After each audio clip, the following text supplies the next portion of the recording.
मसीह में मेरे सभी भाइयों को सलाम। मैं फिलिप क्रिस्टी आज आपके सामने फिर एक नया वीडियो लेकर आया हूँ। तो पिछले 3-4 दिन से लोगों ने मुझे बोला, फिलिप भाई अब की आपकी कोई कंधमाल पर कोई मैसेज नहीं आया। तो मेरा आप लोगों से ये कहना है, सभी मसीह भाइयों से जो इस भारत में रहते हैं, एक कंधमाल हुआ उससे हमने कोई सबक नहीं लिया। आज पूरे देश के अंदर कंधमाल की दिशा में हम लोग हैं। आप जैसे जानते हैं, अपना मणिपुर के अंदर हमारे बहुत मसीह भाइयों की जानें गई, उनका जान माल का नुकसान हुआ। आज वो बेघर हैं, आज उनके पास कोई चर्च नहीं है, कोई कलीसिया नहीं है, और लगभग मणिपुर के हालात जस के तस बने हुए जैसे पहले थे। और मैं आपको एक बात और बता देना चाहता हूँ, आज वहाँ पर असेंबली थी, विधानसभा का सत्र था, मगर मैं बधाई देता हूँ उन कुकी भाइयों को जिन्होंने इसका बहिष्कार किया, क्योंकि ये जो एक घटना घटी है ये बहुत बड़ी घटना है। और इस पर उन्होंने जो अपना रोष दिखाया, रोष प्रकट किया, तो बहुत अच्छी बात है। इसके लिए मैं उनको बधाई देता हूँ कि उन्होंने विधानसभा का बहिष्कार किया। और जैसा कि आप सभी जानते हैं कि 20 MLA वहाँ पर कुकीज़ हैं और 40 जो है लगभग वो हमारे मैत्री समाज से और अदर कम्युनिटी से है। तो मैं आपको ये बताना चाहता हूँ कि पूरे देश के अंदर आज कंधमाल, सिर्फ कंधमाल नहीं, आज पूरा देश कंधमाल की हालत में पहुँच चुका है।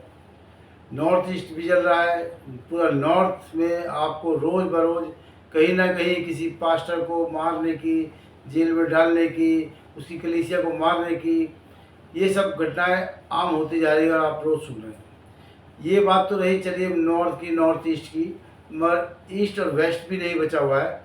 और इससे बढ़कर मैं आपको एक बात बताऊं कि अभी दिल्ली के अंदर, ताहिरपुर के अंदर एक पास्टर साहब थे, सतपाल भाटी, जो कई साल से वहाँ पर जो अपना चर्च चला रहे थे। 15-20 लोग ये बजरंग दल RSS के पहुँचे और उनके आराधना को रोका गया, उनको मारा, उनको पीटा, वहाँ 3 लड़कियों को भी बहुत पीटा। मगर हम लोग आज भी अपने अधिकारों के लिए, न्याय के लिए, अपने हक के लिए सड़कों पर नहीं आ पा रहे हैं। क्यों? इसमें सबसे बड़ी चर्च हमारी जो कमी है वो चर्च और पादरियों की कमी है। तो उनका ये कहना है कोई एक गाल पे थप्पड़ मारे तो दूसरा गाल आगे कर दो।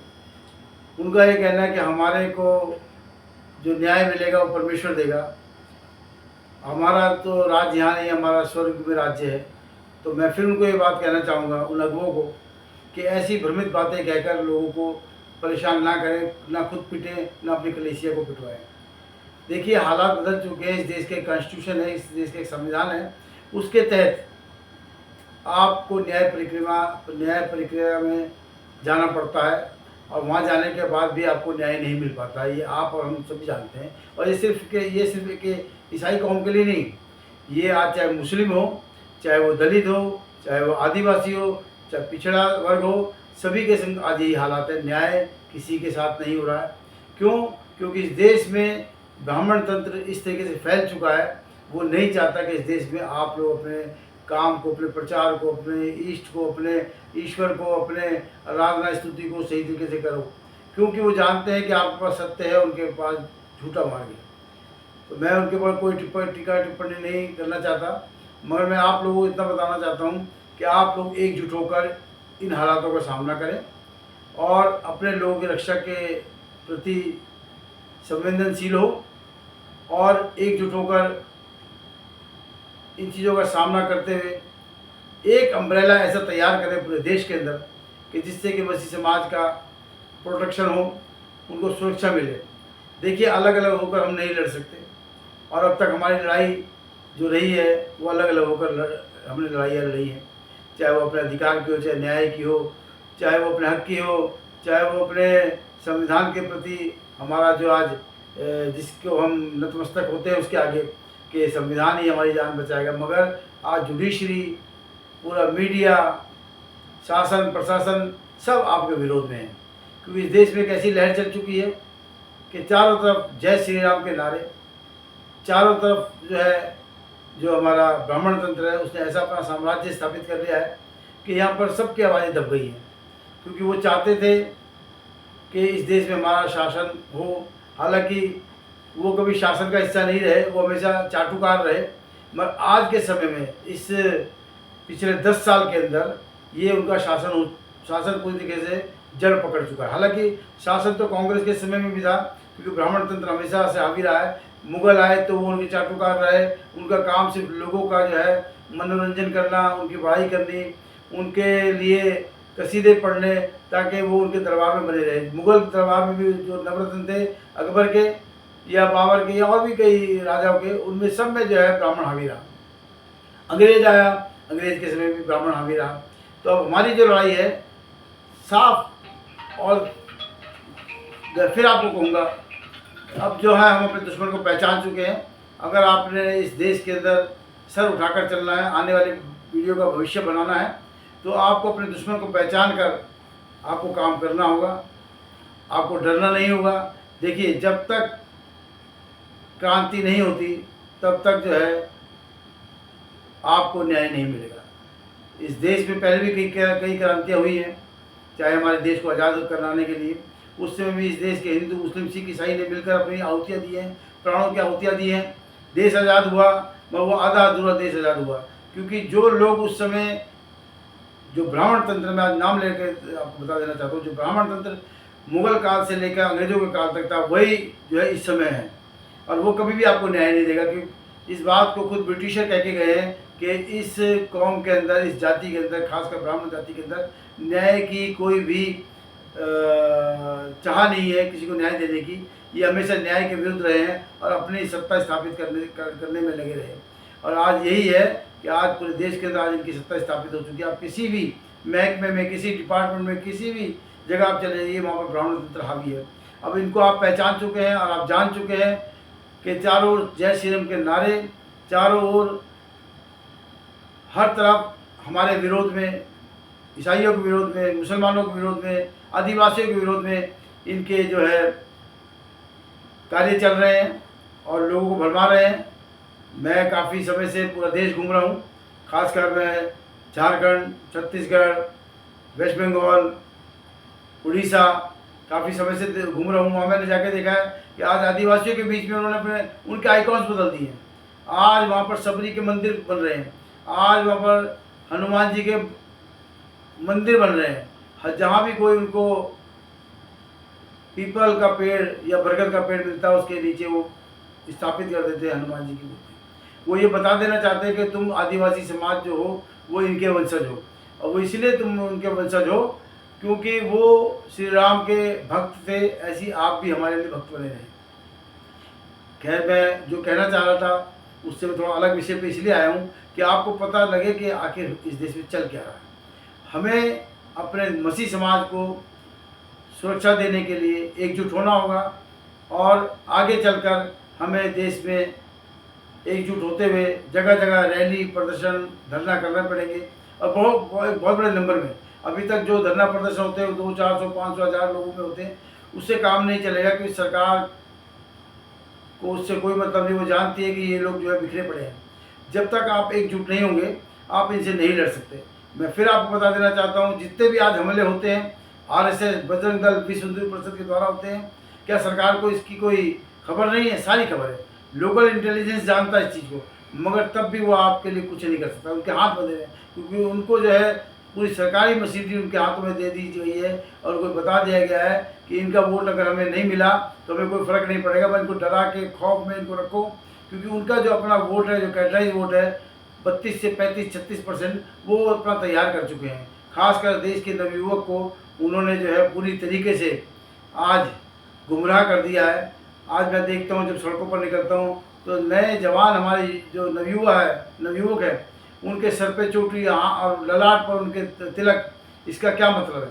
क्योंकि वो पूरी तरीके से अंधभक्ति में डूब चुके हैं, उनको सच्चाई का नहीं पता। हालांकि देश आज पतन की ओर जा रहा है। देश का तो खैर पतन नहीं होगा, हाँ अर्थव्यवस्था का पतन हो सकता है। देश तो देश ही हो जाएगा, देश तो कहीं नहीं जाएगा, मगर हाँ अर्थव्यवस्था जो आज वाली है वो पूरी तरीके से नेस्तनाबूद हो चुकी है। मैं फिर आप लोगों को चेताना चाहता हूँ कि जो हमारे मसीह भाई लोग हैं, जो अगुवे हैं, जो बड़े बड़े संस्थाओं को खोल कर बैठे हैं, वो आगे आएँ, हम लोगों का साथ दें। क्योंकि देखिए, आज किसी दूसरे के गले पे छुरी है, परसों तुम्हारे गले पे भी आने वाली है।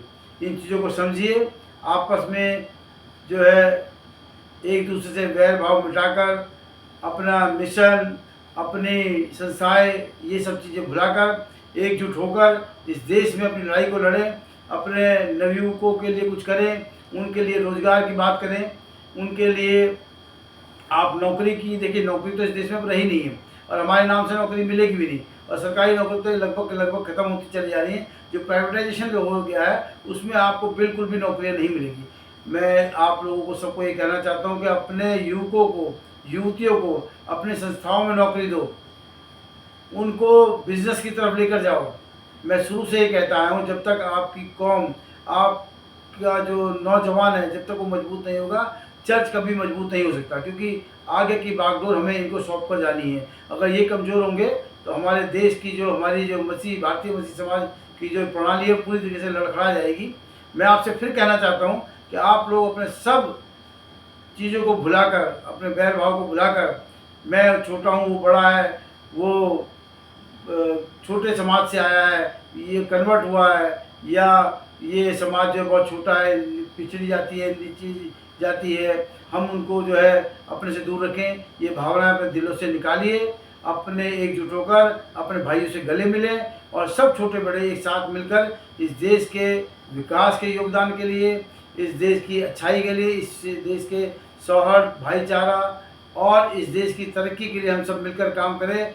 जैसा कि पहले आपका नाम था एजुकेशन में, आपका नाम था हेल्थ में, स्वास्थ्य शिक्षा में, आप इसको दोबारा फिर वैसे ही खड़ा कीजिए। अपने नवयुवक नवयुवतियों को नौकरी अपने संस्थानों में दीजिए, क्योंकि उनके पास बाहर नौकरियां नहीं हैं। अगर उनमें कोई कमी घटी है तो उसको भी हम ही पूरा करेंगे, कोई और नहीं आएगा, कोई और समाज नहीं आएगा। हर आदमी अपने समाज की बात करता है, चाहे वो इस देश का जाट हो, चाहे गुजर हो, चाहे वो आपका सिख हो, चाहे वो आपका तेली हो, नाई हो, धोबी हो, जितने भी हमारे अलग अलग समाज के लोग हैं, सब अपने समाज के लिए कार्य कर रहे हैं। तो हम क्यों ना अपने समाज के लिए काम करें। मैं आपको फिर एक बात और बता देना चाहता हूँ कि आप लोग एक जो आज एक धर्रा, एक फैशन बन चुका है कि हर घर में पास्टर बनते चले जा रहे हैं, ये प्रक्रिया का तोड़ो, इससे कुछ हासिल नहीं होने वाला।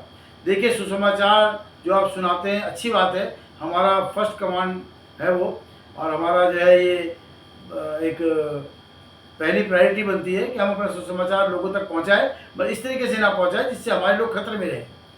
देखिए, आप अपना बीज बो दीजिए, परमेश्वर के मन में काम करेगा। आप कुछ नहीं होते, आप कोई नहीं होते किसी को कहने के लिए कि आप ये मत पहनो, ये मत खाओ, ये मत पियो, या ये मत, यहाँ मत जाओ, वहाँ मत जाओ। ये देश स्वतंत्र देश है और हम सबको स्वतंत्रता मिली हुई है, हमें कॉन्स्टिट्यूशनल राइट्स है हमारे, कोई भी आदमी कहीं भी जा सकता है। मगर आज हाल फिलहाल जो मैं आपको बता रहा हूँ, आज की डेट में बहुत बुरी दुर्दशा हम लोगों की हो चुकी है, खासकर ईसाई समाज की, क्योंकि एक डरपोक कौम में इसको गिना जाता है। सरकार भी जानती है कि ये लोग अपने हक, अधिकार, न्याय की बात नहीं करते हैं, क्योंकि हमारे अगुओं ने कहीं ना कहीं हमारे लोगों के दिमाग में बात डाल दी है कि हमारा जो राज्य है वो स्वर्ग का राज्य है। तो भाई, इस पृथ्वी पर आप लोग क्यों हैं? आप चले जाइए इस पृथ्वी से। ये बात बहुत लोगों को बुरी लगी होगी, बहुत पास्टरों को बुरी लगी होगी, बहुत अगुओं को बुरी लगी होगी, मैं सच्चाई आपको बता देना चाहता हूँ, ये सच्चाई है। ठीक है, आप प्रचार करते हैं, ठीक है, आपके पास स्वर्ग का राज्य है, मगर अभी तो आप फिलहाल इस धरती पर है ना, इस मुल्क में, भारत में आप रहते हैं। इस मुल्क की कुछ परंपराएं हैं, रवायतें हैं, कुछ कॉन्स्टिट्यूशन है, इन सब को मानते हुए आपको आगे बढ़ना होगा और अपनी कौम को भी आगे बढ़ाना होगा। आगे चलकर मैं आपसे और विषयों पर बात करूँगा। अगर किसी को मेरी बात से चोट पहुंची हो या आहत हुआ हो तो उसके लिए मैं क्षमा चाहता हूं। मैं सच्चाई बयान करने में, आपको पता है, मैं कोई पीछे नहीं रहता। जो मैंने कहा है, जो मैंने बोला है, पूरे होश हवास में बोला है, और मैं फिर आपको कह देना चाहता हूं कि मैं सच्चाई के लिए अपनी जान भी देने के लिए तैयार हूँ। धन्यवाद।